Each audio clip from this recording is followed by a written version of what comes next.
आदरणीय धर्मदास साहिब जी को परमात्मा मिले थे मथुरा के अंदर, और उस समय वो श्री कृष्ण श्री विष्णु जी के पुजारी थे। शंकर भगवान की भी साथ साथ हम जैसे हिंदू धर्म में पूजा करते ऐसे वो कर रहे थे। एकादशी का व्रत रखते थे, तीर्थों पर विश्वास करते थे, व्रत भी बहुत करते थे, धर्म भंडारे भी करते थे। उनको परमात्मा मथुरा में मिले, उनको तत्व ज्ञान से परिचित कराया, और उसके बाद फिर भी उनकी समझ में नहीं आई तो फिर उनको सचखंड अपने सतलोक जहाँ भगवान निवास करते हैं, जहाँ हम सभी रहा करते थे, हम अपनी गलती से यहाँ आए हैं, उस स्थान पर लेकर गए। अब उसके विषय में धर्मदास जी ने परमात्मा की महिमा को कैसे सुनाया है। जैसे धर्मदास जी बार बार ज़्यादा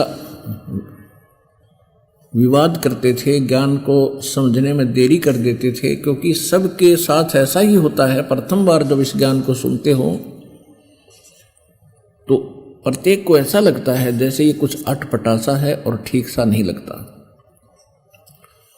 तो धर्मदास जी ने ऐसे कई बार बकवाद करी थी, 5-6 बार, और परमात्मा उनको ज्ञान बताते थे, अंतर्ध्यान हो जाते थे। वो फिर रोते थे, तड़पते थे, फिर मिलते थे, फिर ज्ञान सुनाते थे। फिर कहीं ना कहीं वो पुराना पेंट फिर से गड़बड़ कर जाता था, पुराना रंग, तो परमात्मा फिर अंतर्ध्यान हो जाते थे, क्योंकि परमेश्वर ने अपने गवाह तैयार करने थे आज इस बिजली पीठी के लिए।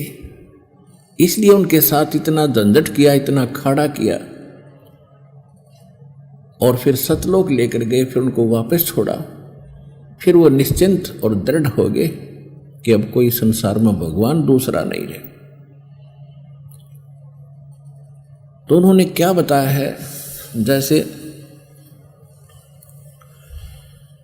आदरणीय धर्मदास साहिब जी को परमात्मा सचखंड लेकर गए,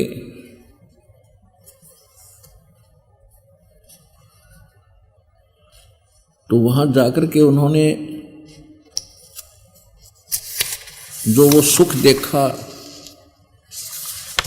तो उन्होंने कहा कि भगवान अब मुझे वापस मत भेजो, मुझे यहीं रख लो। तब परमेश्वर ने कहा कि नहीं, यहाँ नहीं रख सकते, आप नीचे जाइए, और पहले आप भक्ति से परिपूर्ण थे, भक्ति कीजिए। मैं ऐसा मंत्र दूंगा धर्मदास तुझे, ऐसा सत्यनाम दूंगा, सार नाम दूंगा कि आप शीघ्र ही भक्ति से धनी हो जाओगे और यहां आ जाओगे।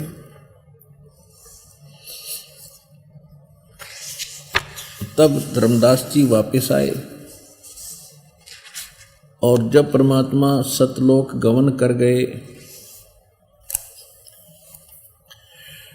अपने आत्माओं कई समस्याएं ऐसी आती हैं क्योंकि हम अध्यात्म मार्ग से बिल्कुल दूर हो चुके हैं, हमें ज्ञान नहीं रहा, और जिस कारण से हम छोटी छोटी बातों पर विवाद बनाकर सत्य से दूर हो जाते हैं। गरीबदास साहिब जी ने कहा कि अनंत कोट अवतार हैं, ये 9 चित्त में बुद्धि नाश, और खलक खेल खलक में 6 ऋतु 12 मास।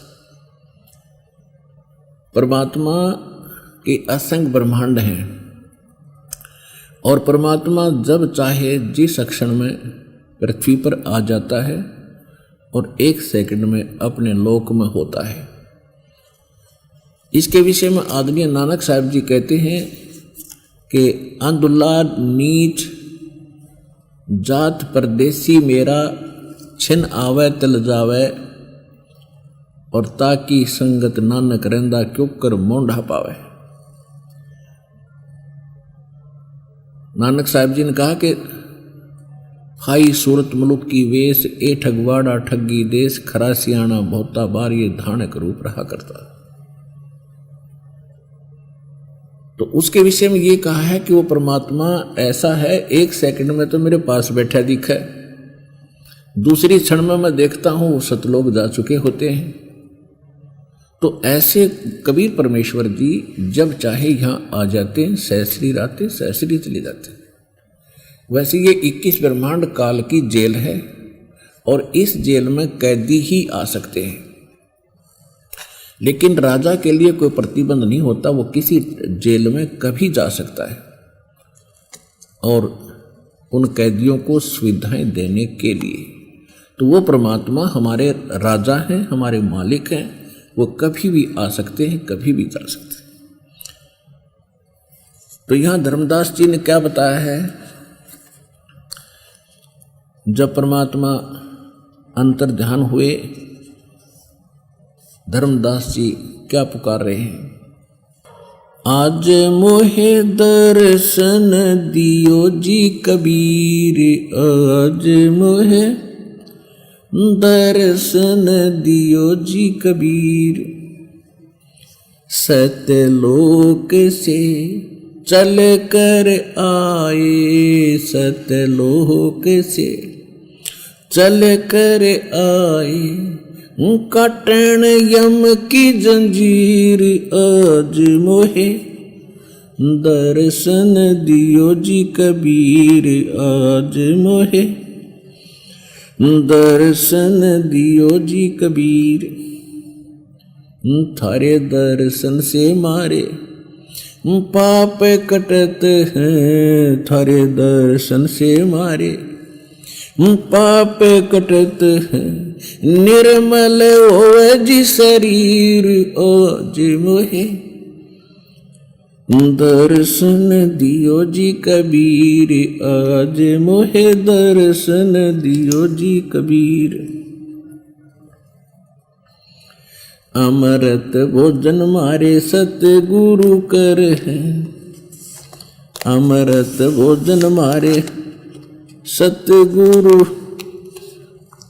जी में, वो शब्द दूध की खीर, आज मोहे दर्शन दियो जी कबीर, आज मोहे दर्शन दियो जी कबीर। हिंदू के तुम देव कहाए, हिंदू के तुम देव कहाए, मुसलमान के पीर, आज मोहे दर्शन दियो जी कबीर, आज मोहे दर्शन दियो जी कबीर। दोनों दीन का झगड़ा छिड़ गया, दोनों धर्मों का झगड़ा छिड़ गया, वहाँ टोहे ना पाए शरीर, आज मोहे दर्शन दियो जी कबीर, आज मोहे दर्शन दियो जी कबीर।